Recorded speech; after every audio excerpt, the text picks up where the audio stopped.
Ketua Umum Partai Demokrat Agus Harimurti Yudhoyono atau AHY Senin 1 Februari 2021 menuding orang dekat di sekitar Presiden Joko Widodo ingin melakukan kudeta di internal Partai Demokrat.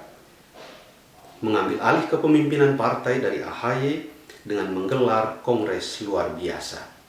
Tujuannya agar bisa mendapat kuda tunggangan pada pemilu 2024. Mengkudeta AHY berarti juga memutus jalannya dalam kontestasi 2024. Namun, ia tidak menyebut nama. Tak lama berselang, orang dekat Jokowi yang dimaksud AHY ternyata Muldoko, Kepala Staf Kepresidenan dan mantan Panglima TNI.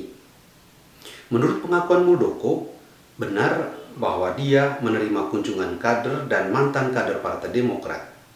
Dia mendengar curahan hati mereka. Sebagai tokoh publik, demikian alasan Muldoko, dia terbuka terhadap siapapun, bersedia berkomunikasi dan berdialog dengan kelompok manapun, termasuk mereka yang tidak puas di internal Partai Demokrat. Namun kata Muldoko, tidak ada niat untuk mengkudeta AHY. Lagian, kudeta tidak pernah terjadi dari pihak luar, selalu dari dalam. Ini untuk pertama kali AHY yang pensiunan tentara berpangkat mayor menggunakan istilah kudeta. Meskipun penggunaan terminologi ini masih bisa didiskusikan panjang lebar.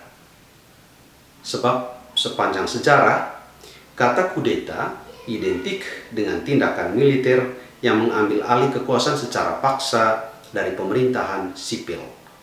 Ini terjadi di hampir semua negara non-demokrasi. Contoh paling baru terjadi di Myanmar. Militer mengkudeta kepemimpinan sipil negeri itu. Presiden Win Myint dan tokoh demokrasi Aung San Suu Kyi serta sejumlah politisi dari Partai Liga Nasional untuk Demokrasi atau NLD ditahan. Kekuasaan diserahkan kepada Wakil Presiden Min Sway yang adalah pensiunan militer.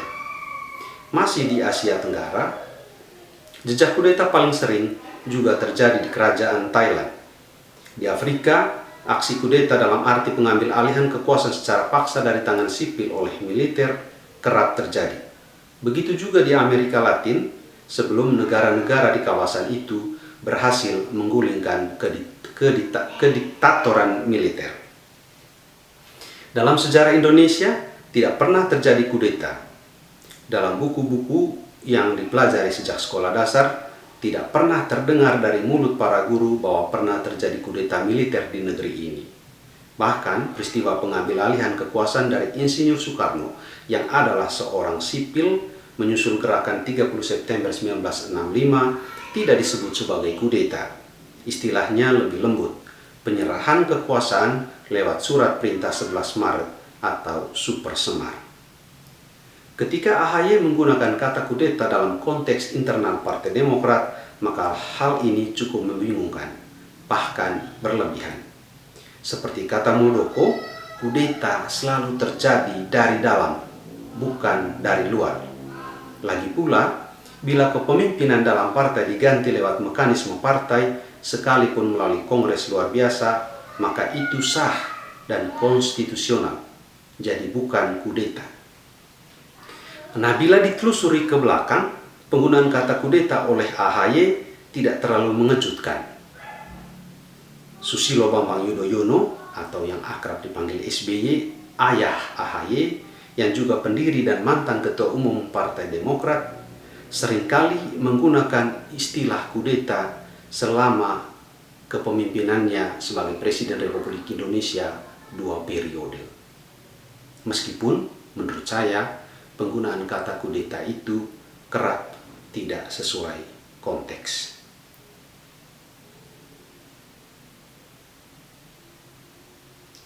Nah, saya khawatir kata kudeta yang dipakai AHY juga tidak betul-betul dalam konteks perebutan kekuasaan di internal partai. Apalagi isu itu sudah dibantah oleh semua orang yang disebut merencanakan aksi kudeta. Kata kudeta, saya kira, hanya sebagai lipstick dalam tanda petik agar Partai Demokrat terlihat tetap seksi sehingga tetap dilirik oleh siapapun, baik oleh publik pemilih pada 2024 nanti maupun kekuasaan saat ini.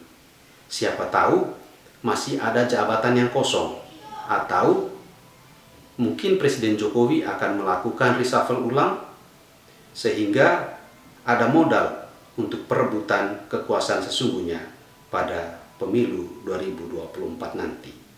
Jadi, kudeta di internal Partai Demokrat saya kira tidak betul-betul terjadi. Itu hanya sebuah lipstick. Paling Kongres luar